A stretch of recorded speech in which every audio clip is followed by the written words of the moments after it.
Good afternoon, everybody, and welcome to Detecting Tales. Once again, proving quite popular, so we'll continue with the theme of this one. I think you'll all find this very interesting, friends, watching this particular episode. So let's get fired straight into it. So we're going back again to around about 2000 and possibly 2003, 2004, if I can remember rightly, maybe even 2005, when my two boys, Jack and Daniel, were children, very young children actually.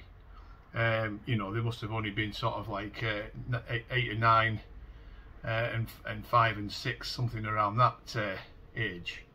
And it was I always remember this is a really interesting tale. And I hope you enjoy it, but I always remember it because of the reason why you'll see quite clearly in about 5 minutes. It was a Saturday afternoon. The weather wasn't brilliant. The kids were bored, as kids do get bored. Young boys, they want to be up to all sorts of adventures.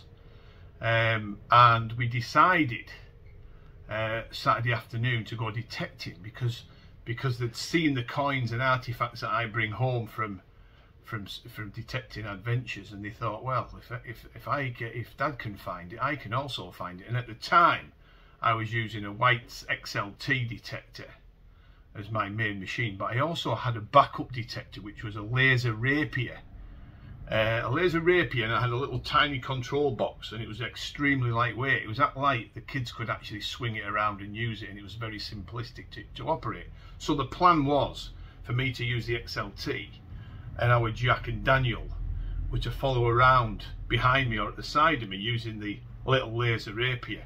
And nothing would have pleased me more if one of them two found something nice, which is what it's all about. So we set off on this adventure. We set off to a place called Cartmel, which is sort of like Cumbria, near the Lancashire sort of bay border, if you will. A very historic town, and we had some permission out there that we thought at the time we could get on and do some detecting. However, things didn't work out according to plan, because we didn't find anything more. We certainly didn't find a great deal, and the weather turned nasty, and of course the poor little Rapier had to have a cover on it, and the kids were getting wet, and we decided to call it a day around about 4 o'clock, and it was maybe a half an hour drive back home, maybe 3/4 of an hour, and we arrived back home. The heavens had opened. So I quickly packed up outside the house, got the children out. I had the door. I always remember it. I had my XLT over my shoulder in its bag. I opened the back door, let the two kids run out and into the house, shut the back door behind them, and I then ran into the house because it was absolutely pouring down. Put my detector to one side, got the kids stripped off because it was quite soaked, even though they had sort of weatherproof jackets on. It had gone right through. Straight in the bath or the shower. Tea time came, and you know, all was well. And then I remembered that the Rapier was still in the car, and this would have been around about 6 o'clock. So it's in, you know, it's sort of like August time, so you know the nights are not drawing in, and such like. So what we did, I went into the car, into the boot of the car where the Rapier was in its little bag, and guess what? No Rapier. And I'm thinking, that's strange. No Rapier. Where's that Rapier gone? So I checked in the house, asked the kids if they'd brought it in. No. Was it in the back seat? No. Was it in the boot? No. I checked everywhere.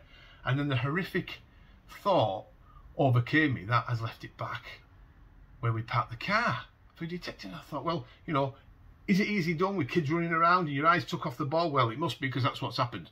So we jumped back in the car, drove all the way to Cartmel, into the lay-by by the woods.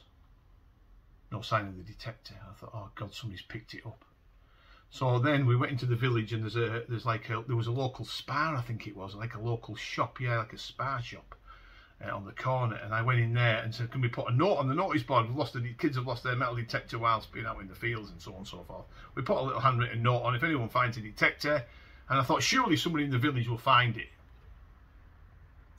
And I put my number on, contact details, what the machine looked like, you name it, and sat back and thought, well, somebody would have picked that up dog walking, and if they've got a good heart, they'll see that, because you know, the whole village pretty much shopped in that. or, you know, if not, we'll end up losing the detector. So, you know, you can imagine the situation where, just bear with me a sec, because every time I set these films off, somebody rings. It's bloody Melanie again. So here's the thing, right? So we'd lost it. I pretty much thought we'd lost it, but you know, I'm hopeful of getting it back. However, months went by, weeks went by, nothing. Months went by, and in the end, I resigned to the fact that I'd lost this metal detector, and I couldn't believe it. Couldn't believe it. So that was it. No Rapier. Great little machine, you know, like brand new it was, that little detector. Gone. Just because of that, you know, taking the eye off the ball.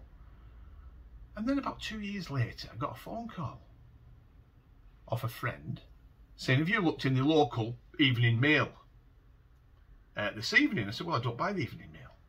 There's a policeman on the front of the evening mail with a metal detector saying, if anyone owns this metal detector, please come forward.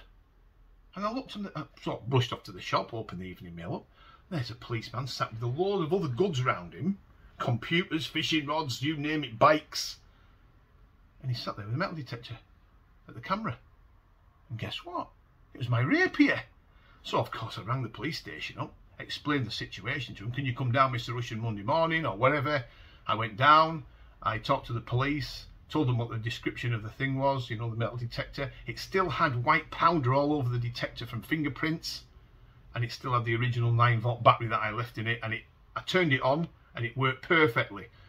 And I couldn't believe it. I got the Rapier back after all that time. I completely forgot about it. Here's the thing though, when I got the kids out of the car, when it was hammering down with rain, and I had my XLT over my shoulder and I shut the back door and everything else, some little scrote from around the area had watched me do it and had noticed that I'd left the car open and come behind me, broad daylight, 6 o'clock at night or 5:30 at night, come behind me, lifted me boot up gently and took the Rapier out and nicked it.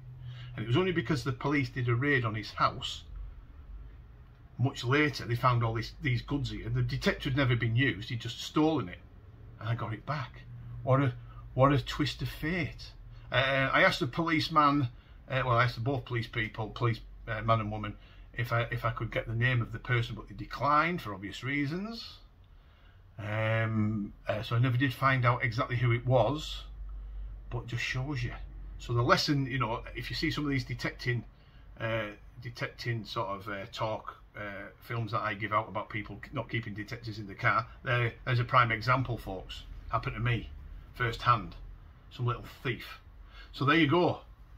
You know, there was a silver lining at the end of it, but it just shows you how it's done. There's always, you know, never trust a thief. Okay, I hope you enjoy.